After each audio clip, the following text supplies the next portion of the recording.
Howdy folks. Today I thought I'd walk you through my thought process for getting an emergency generator and then show you the actual unit that I purchased, just in case it might have similar circumstances what you're looking at, give you some ideas here. Been in this house for about 18 years, never had any really major issues with the power. We seem to get like a strong hurricane every 5-6 years. It takes us down for a couple hours, maybe a day. Nothing I couldn't survive. However, back, I think it's 2012, Irene hit. Got hit pretty hard, was out of power for 4 whole days. It took me 2 days just to cut my way out of my driveway, just to get out to the main road. There were so many trees down, and we're on a well, so I couldn't even get a shower, and it was pretty hot and miserable, and I was filthy from working with the chainsaw all day, and I was just not happy, and I decided it was really time to get one.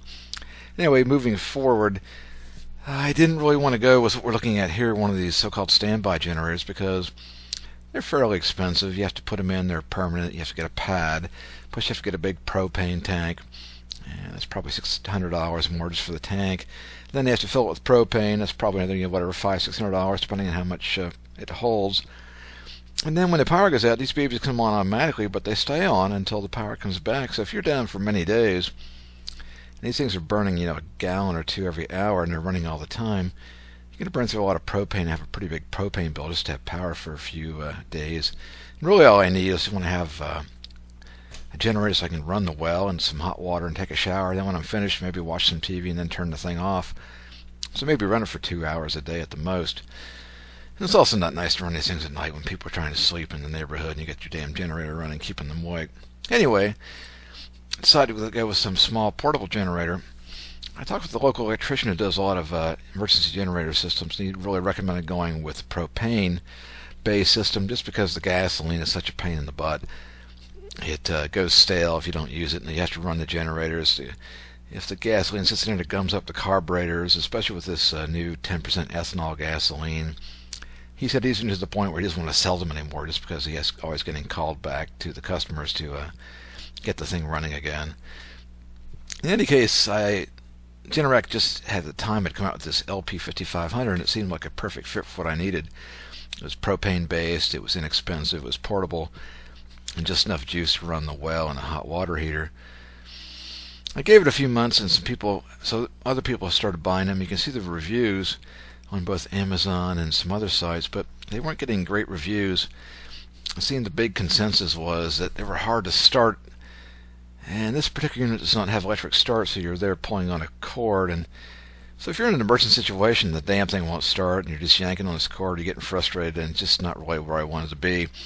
So I did some looking around, and I came upon this other generator from a company called Smarter Tools, who I'd never heard of before. But this thing was pretty attractive because it runs dual fuel, both propane and gasoline, at the same time. So since you're looking at this for emergency use, it's always nice to be able to use whatever fuel you have. Maybe you're going to be down for several days, you run out of propane, you got some gas sitting around, or vice versa. Anyway, hard to go wrong. And the reviews on this were pretty darn good, especially on Home Depot. Here you can see they've got 4.5 stars out of 5. And people are very happy with it. Also over on Amazon, it's pretty much similar, 4.5 stars. Not as many customers, but people are happy with it. It seemed the common theme was it seemed to be a pretty decent device, and the big plus was everyone was saying that customer support was very good. They're over in Virginia here, and I guess essentially when you call and have a problem, they send out parts, no questions asked, and they're very helpful, and everybody's pretty pleased with that. And having good customer support, as you know, is probably a real lifesaver in many cases, a big pro. This particular unit was going for $900 here on Home Depot, and the same with free shipping over on Amazon. However, it was just on sale for $750 through June 1st, and I got on the sale price. And I chose to have it shipped to the store, which is free. I just picked it up today, as a matter of fact. And one thing to mention here, you probably want to really consider buying it from a local store. So if you do have a problem with it, you just take it back, say, hey, this puppy is a lemon, I want my money back, and you're done with it. If you buy it from Amazon.com or one of these other internet-based generator sales places, as soon as you put gas and oil in it, it's yours, you own it. They're not going to take it back. And plus the cost of shipping the darn thing back to them is going to be, cost prohibitive. Just to give you an example, I was looking from this at this one company. Not going to mention their name, but you'll probably recognize them. You know, Jim and Bob are their big generator experts who they advertise on their site. And I was actually going to use these guys and buy that LP5500 until I came upon this review here. This poor guy bought this thing from these folks, and it was dead on arrival. And even though I guess it was propane based, they refused to take it back or help him, and he had to go and call one of the so-called authorized service shops, who charged him $100 just to come over and pick it up to do an evaluation on it. So here you can see down here that Bob, their product expert from the place that he bought it from, basically says, hey, well, you know, it says right there in the warranty, transportation, you know, it's not our problem. So, yeah, too bad, buddy. Anyway, as soon as I saw that, I said, forget it. I am not buying a freaking generator on the internet. And I went with this Home Depot route, and I'm pretty happy that I did. Okay, so let's just move ahead, and I'll go show you the actual unit and give you some brief overview of how it looks to me and what I had to do to set it up. Hey, we just got back from the Home Depot store, which is a 40-mile drive each way. Picked up this generator. Well, here's the box on the ground. Opened up the top. This is actually a piece of solid fiberboard. I don't know what that is. About 1/8 of an inch, 2 millimeters or something. I guess they must be stacking these one on top of another, be my guess. Directions. Piece of foam. Getting quick starting directions. This is the propane gas line. Here's a wheel, flat proof.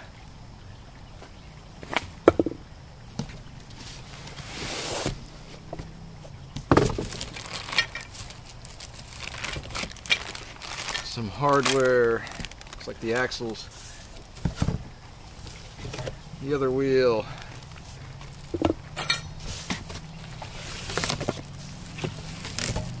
Aha, looks like some oil.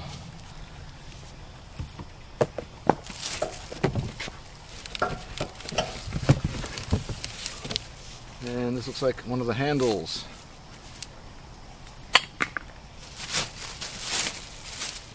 Okay, I'm going to go ahead and just tear this box apart and we'll see how this thing looks. Stand by. Okay, here it is. We just took the box and flayed the sides out and took it away and took the plastic down, and it looks pretty good.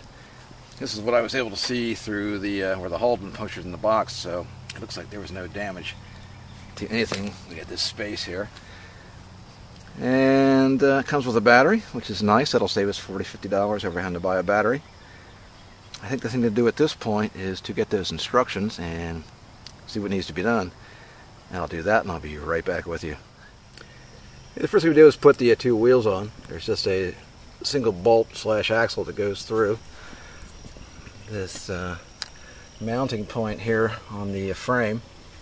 There's a little spacer, bushing, and there's a washer, and then a lock nut. Both the nut and the bolt head are 14 millimeters. Then the next thing they put on are these little feet support on both sides on the, I guess you would call this the back end here. And there's a bolt which goes down through each side. This one back here is a little hard to get to because the battery frame's in the way.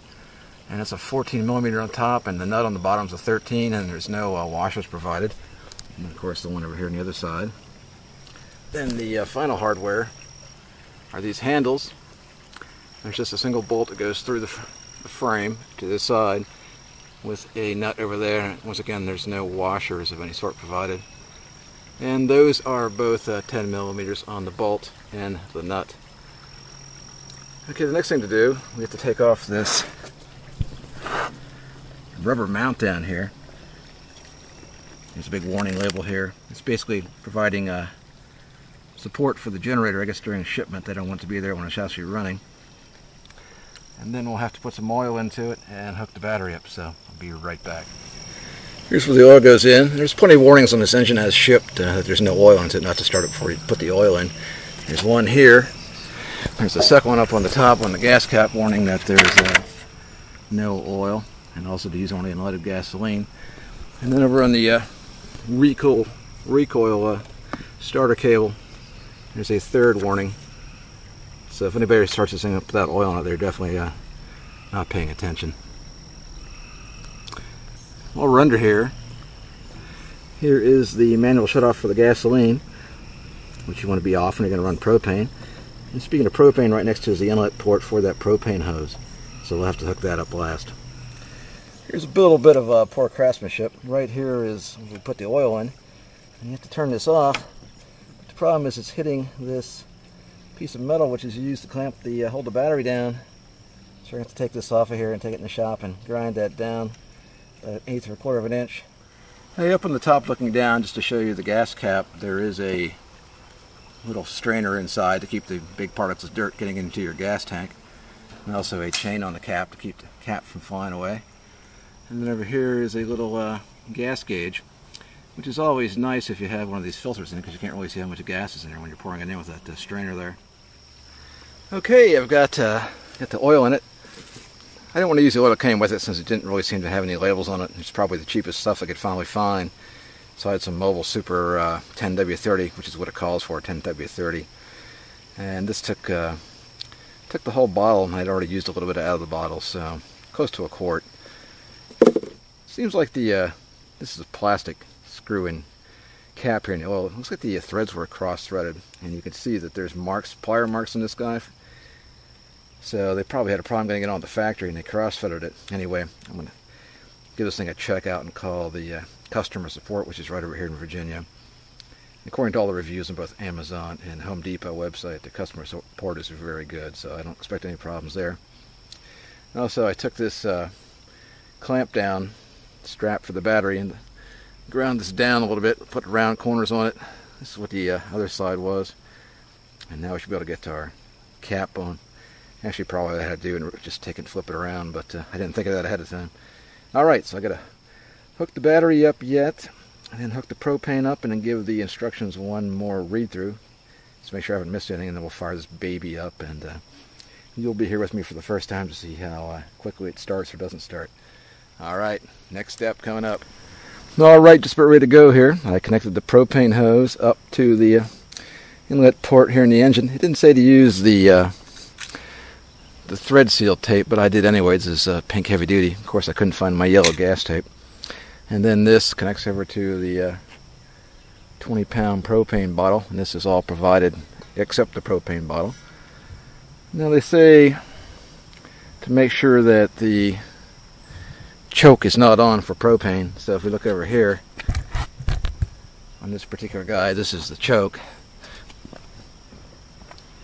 And when it's out, it's choked, and when it's in, it's not choked, so you want to leave it in. Seems kind of flimsy, but shouldn't have to use it at all with the propane. Although I would like to test at least the gasoline once or twice just to make sure it works. Keys are hanging right here. A little bread tie.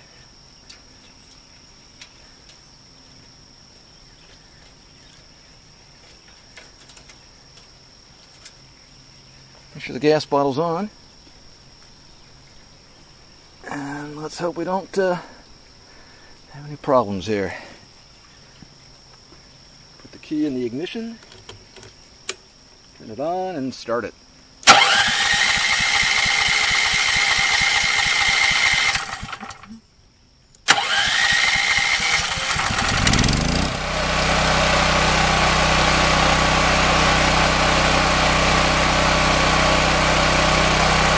Not too bad. Started up pretty good for the first time.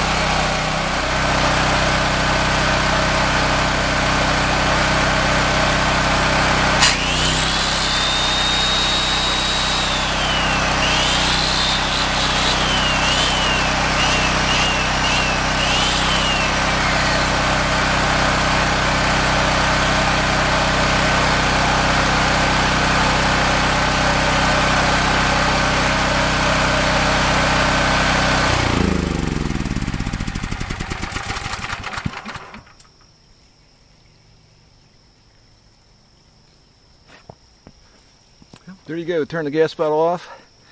It started up pretty quick on the first try. I hadn't cheated ahead of time. That was the first attempt.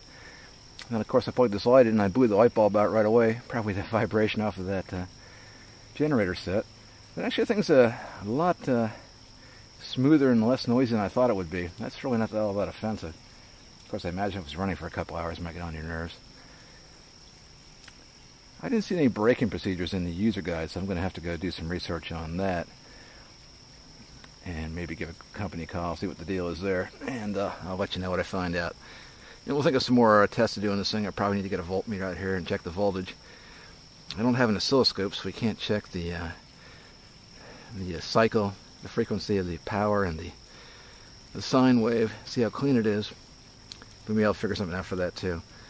And probably also want to change this oil. I'll do some research, see what how they feel about synthetic in this thing. Right now it's just a standard, good quality mobile oil right now. I was just talking about measuring the voltage and the frequency off this generator, and I didn't realize that it has a voltage and a hertz meter right on this thing. It's right here. It also indicates the running hours, which is important because it'll give you 200 running hours for the warranty for residential use. But let me go ahead and turn this on, and hopefully you'll be able to see what the actual voltage and hertz, assuming this meter is actually fairly accurate.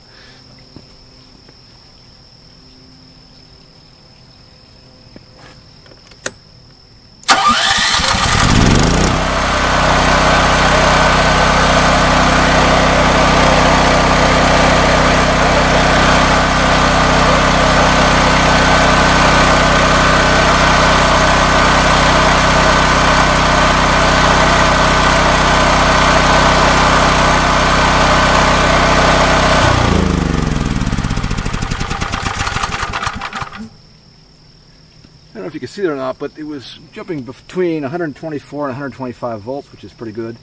And the frequency was about 63 hertz, and of course you want it to be about 60. My understanding is the power company spent most of its money on trying to ensure the accuracy of the frequency being much more important than the actual voltage itself.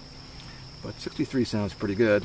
I still think I'm going to see if I can find a voltmeter and measure it with that. Hey, just one last major note. Since it's going to be for emergency use, I want to make sure I have enough propane on hand should an emergency ever occur, because you may not be able to go out and buy it when the time comes and you actually need it. So I have a couple of these 20-pound propane tanks that you get with your standard outdoor grills.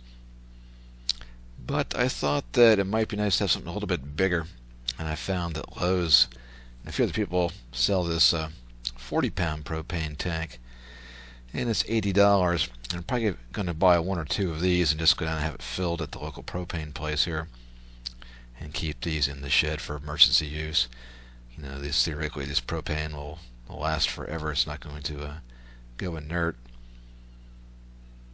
Something else I found interesting, I was watching some of these videos on the YouTube when I was considering what to do about buying this generator, and a lot of people were pointing out that these 20-pound bottles that you get, like from Walmart's and the local gas stations that are pre-filled from these big companies that do this retail propane, like I guess Blue Rhino's one, they sort of underfill the tanks, I guess, because the 20-pound tank, typically my understanding, what they say is they'll fill it with 17 pounds of propane, because propane is going to expand and contract based on the outdoor temperature. So 17 pounds seems to be the industry standard for filling a 20-pound tank. Now, apparently what these other retail resellers did is they started putting 15 pounds in a 20-pound tank. So if you look at the actual label there, you'll see that the net weight is 15 pounds, but they're still pretty much charging the old price for 17 pounds. Much like when you go to the grocery store and the can of peas used to be 16 ounces, now it's 15 ounces, but it's still the same price. Anyway, what you might want to do in the future, if you're going to be storing a lot of propane, is just take those tanks down to some place that fills it by the gallon, and just have the standard 17 put in there and pay whatever the going rate is. You're probably going to get a lot better bang for your buck. Something to consider. I'm not a propane expert, but that's what quite a few people were saying on the YouTube. Hey folks, this video is almost 20 minutes long already, so I'm probably going to go ahead and wrap it up right here. Didn't cover everything with this generator, but let me go ahead and use it for a couple weeks and get some ideas. Maybe I can put a bigger load onto this thing, or try the switching over from the gas to propane or propane to gas and see how that works out. If anyone has any ideas or questions, something you'd like me to try, go ahead and post those in the comment section. I'll see what I can do. Okay, I hope you found this useful, and we'll see you next time.